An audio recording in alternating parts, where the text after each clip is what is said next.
আমার বোনের বাসা আসার পরে তো ফ্রি মজাদার খাবার খেতে খুবই ভালো লাগতেছে।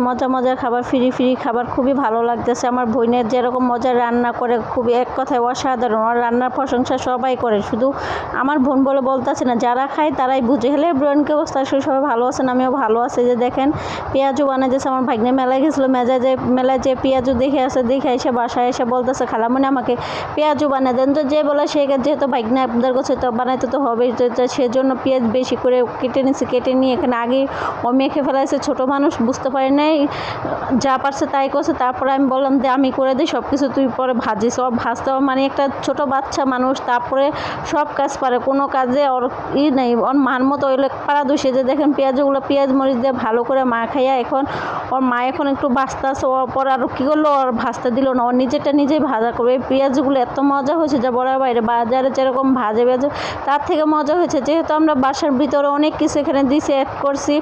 যেমন পেঁয়াজ, মরিচ, বেশি করে মরিচ দিছি, তারপরে আদা রসুন বাটা, তারপরে জিরার গুঁড়া, তারপরে যা লাগে পরিমাণ তো লবণ হলো, সব কিছু দিয়ে একেবারে মেখে নিচ্ছে। তার ফাঁকে একটু আজকে আবার কালকে দেখাইছিলাম আম্মাখা খেয়েছে, আজকেও আবার তার ফাঁকে আম্মাখা খাওয়া হইতেছে। আমার ভাগ্নে আবার বলতেছে, আন্টি দাও একটু আম্মা খাবার। আমি অফিস থেকে আসার সময় 1 কেজি আম নিয়ে আসি 20 টাকা দিয়ে। এখন তো আমের দাম খুবই কম, সেজন্য খেতে মন চারা তো আমার কিছু করা লাগে না, সব কিছু ওরাই করে দেয়। যেহেতু আমি বসে খাওয়া দাওয়া করি, আমার কোনো কাজ কাম নাই, আমার যা বললাম তাই করে আমি খেতে খুবই ভালোবাসি। যদি কি করে দেয়, নিজে করে খেতে ভালোবাসি না। যে আম্মা খামাকে খাওয়া শেষ হলে আবার নিয়ে আসে সেই পেঁয়াজও ভাজার কাছে, যে এখন আবার ও ভাজতেছে। ও বলতেছে, আম্মু তোমার ভাজা হয় না, তো আমি ভাজতেছি। ভাই আগুনের তাপে কাছাকাছি যাওয়া যায় না, যেহেতু রাত্রে রান্না বাড়া হয়, আর আমি অফিস থেকে আস্তে রাত হয়ে যায়। সেজন্য আমি বলছি আমার বোনের, আমি যখন আসবো তুই একটু তখন রান্না করবি। আমার কথা মতো সে আমার বোনের তাই কাজ করতেছে। যে এখন আমার ভাগ্নে দেখেন কি সুন্দর পেঁয়াজও বানাইতেছে। ভাই ছেলে মানুষ বলতে অনেক কাজ পারে, ছোটো মানুষ হলে কি হবে, কাজ পারে অনেক বড় মানুষের মধ্যে। যে দেখেন পেঁয়াজগুলো কি সুন্দর ব্রাউন কালার করে ভেজে নিয়েছে।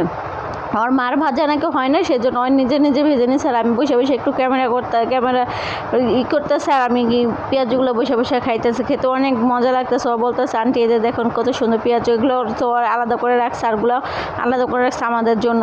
তো এখন আরেক চুলার মধ্যে ওর মা আম দিয়ে ডাল দিয়ে রান্না করছে। এটা আমরা এই চুলাকে বলে দুয়াইক্কা চুলা। আপনারা কে কী নামে বলেন অবশ্যই জানাবেন কমেন্টস করে। আমরা এই চুলাকে বলে দুয়াইক্কা চুলা। 2 চুলায় 2টা হাঁড়ি পাতিল বসেছে, এক চুলা পেঁয়াজও বাজতেছে, আরেক চুলায় আম ডাল রান্না করতেছে। আম ডাল রান্না করতে খাইতে খুবই ভালো লাগে, আমার কাছে তো খুবই ভালো লাগে। আমার বোনের রান্না করে সব কিছু আমাকে জিগেছে। তো ফাইনালি আম ডালটা হয়ে গেছে। এখন এই যে পেঁয়াজ আর রসুন বাগার দিয়ে নিতেছে। আম ডাউলের মধ্যে বাগার না দিলে ভালো লাগে না। এখন পেঁয়াজ রসুনগুলো ব্রাউন কালার করে ভেজে নেব। আর আমি জানি না কেন কথা বলতে গেলে আমি কথাটা স্পিরিটভাবে ভালোভাবে গুছিয়ে বলতে পারি না। আমার মতো কার এই সমস্যা অবশ্যই জানাবেন। আমার তো খুবই সমস্যা, আমি কথা গুছিয়ে বলতে পারি না।